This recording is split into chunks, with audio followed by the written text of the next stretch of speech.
this episode, it's really a repeat of something I did a little time ago for Mick Tiffany. Mick kindly allowed me to do an introduction to the classic Lizard Canary and show that on his channel, Tweet Street. Since then, I've updated the presentation, but with better images, effectively, to really show the quality of the lizard off more detail.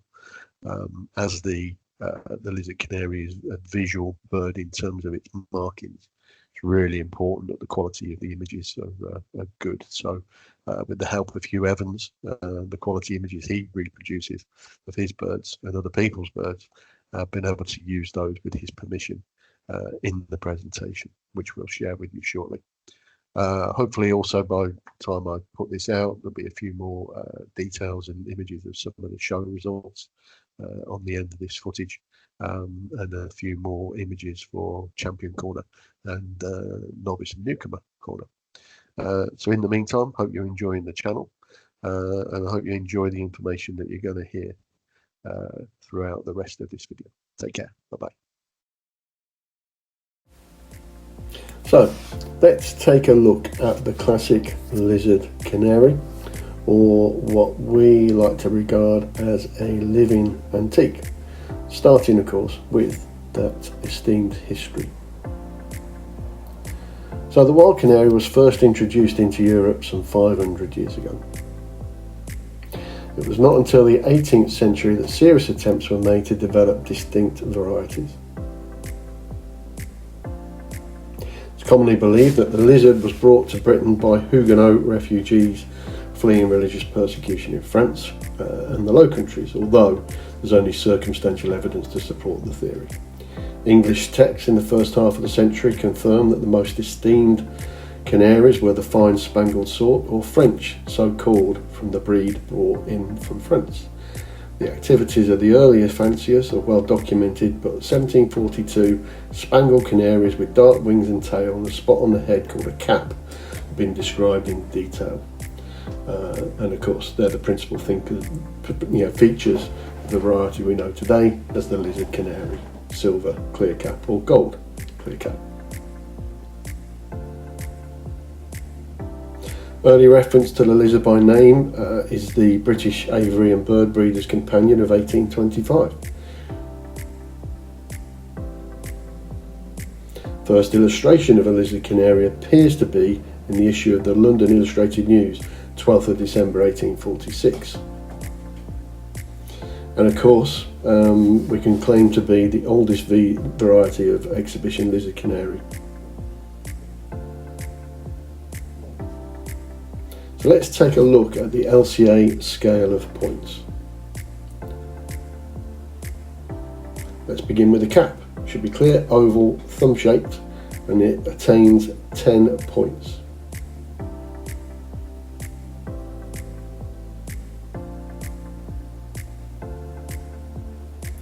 Then we have the eyelash, so that is the dark unbroken line above the eye, and that would attain 5 points.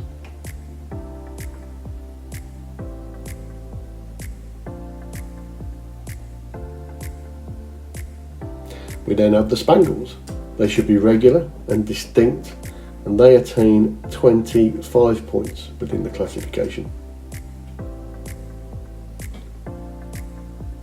Then the lacings. They should be regular and distinct. They would attract a further 5 points.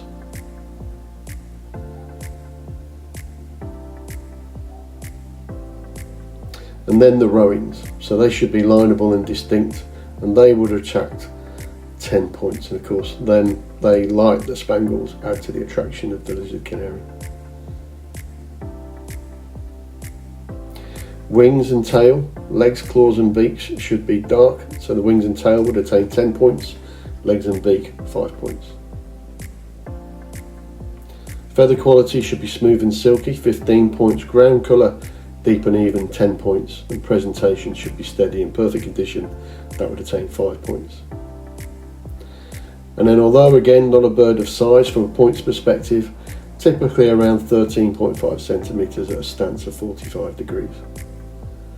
Then let's look at the scale of points by bringing it to life on an actual bird, in this case a clear cap silver female.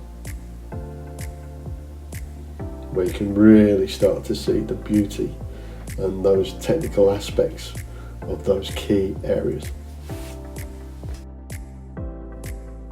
So let's take a look at the Lizard Canary caps. So a clear cap is one whose cap is perfectly clear of dark feather or feathers and has reasonable regular edges. Nearly clear cap is one whose cap contains a dark feather or feathers which cover an area not exceeding 1/10 of the top cap area. A non-cap lizard is one whose head and neck are quite clear of light feathers. And a near non-cap is one whose head and neck are marked by a light feather or feathers to an extent not exceeding 1/10 of the normal extent of the lizard cap. A broken cap is one whose head and neck feathers disqualify it from being classed either as a clear cap or a nearly clear cap, or as a non-cap or nearly non-cap lizard. Talking of faults then, overcap birds, this is a lizard whose cap extends too far down the back of the neck. This is regarded as a serious fault. And another serious fault is what bold-faced lizard, so one whose cap extends outside the bounds of the cap, below the eye or below the upper mandible. This is a serious fault, and the bird should not be used in a breeding program, and I would suggest you probably look back at the breeding of such birds and eliminate them from the stud as well. So in order to help further with that cap description, here's some photographic images highlighting some of those examples. So first of all, on the left you can see a clear cap lizard, as we described previously. Nearly clear cap lizards on the right top corner. Below that, an example of a broken cap lizard, and then in the middle a non-cap lizard.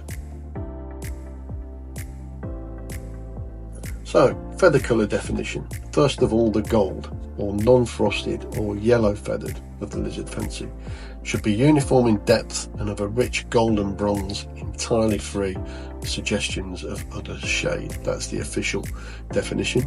On the left you can see a clear cap gold male, natural bird non-colour fed, and a non-cap gold colour fed male on the right. And then from a feather colour definition perspective, we have the silver, the frosted or buff of the lizard fancy.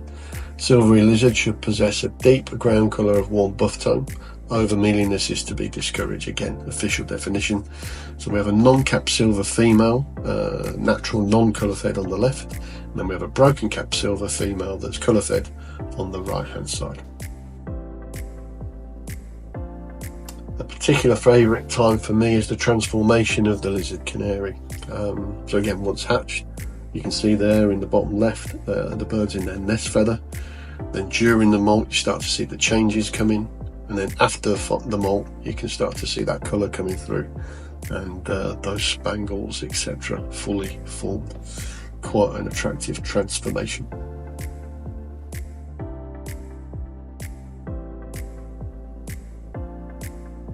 Over-ear birds. Touched on this in an earlier video. So in most cases the lizard canary loses some definition of markings after the second molt as an adult or over-ear. Also, the wings and tails have a tendency to have white tips and edging. So here are two examples, as you can see, of birds in year 1 where they were non-colour fed actually, and then in year 2 you can start to just see those white edges appearing on the feathers. So sexing classic lizard canaries visually is relatively straightforward. Here's an example of gold. So the bird on the left is a gold female, clearly demonstrates the extensive breastwork rowings that you would normally see on a female, as opposed to the male on the right hand side.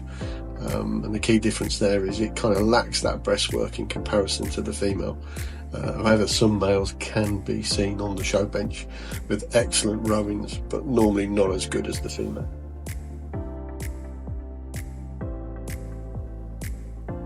And then probably even more straightforward from a sexing point of view is the silver lizards visually. So on the left we have a broken cap silver female. Again, the first thing to focus on is the cap. It's lighter at the back compared to the front of the head. This normally gives it away, as well as that breastwork rowings are normally pretty extensive. Then on the right we have a clear cap male. Again, point of focus here again with the cap. This time the colour runs throughout, which is normally a giveaway of a male, and again probably less breastwork than the female. If you're intending showing the classic lizard canaries, they provide classes for colour fed and non-colour fed natural classic lizard canaries from a UK perspective. And here's an example of the show cage and specification that is used within the UK.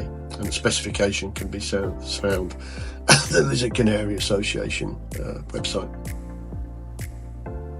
Show preparation in the classic lizard canaries. So first and foremost, the classic lizard canary isn't bred for size, type or posture as with other canary breeds. The main features, as we've described earlier, are those visual markings, particularly the rowings, the spangles and the lacings. Therefore, show preparation for me begins with the need to house the birds separately, so singling them off. This avoids feathers being dislodged, regrowth of adult plumage, which is normally not the same clarity as a first year feather. And you can see that from the images below. I provide 2 perches spaced similarly to the same distance as the show cage to encourage steadiness. Regular training in the show cage is also key, as the birds get used to the surroundings and also get used to the drinking hole. Again, here are those examples on the 3 images below of where feathers can be dislodged and those white tips, adult plumage, creep through. So some acknowledgements. So some of the text and images were reproduced with the kind permission of Mr. Hugh Evans, and I highly recommend people take a look at his blog, Fine Spangled Sort.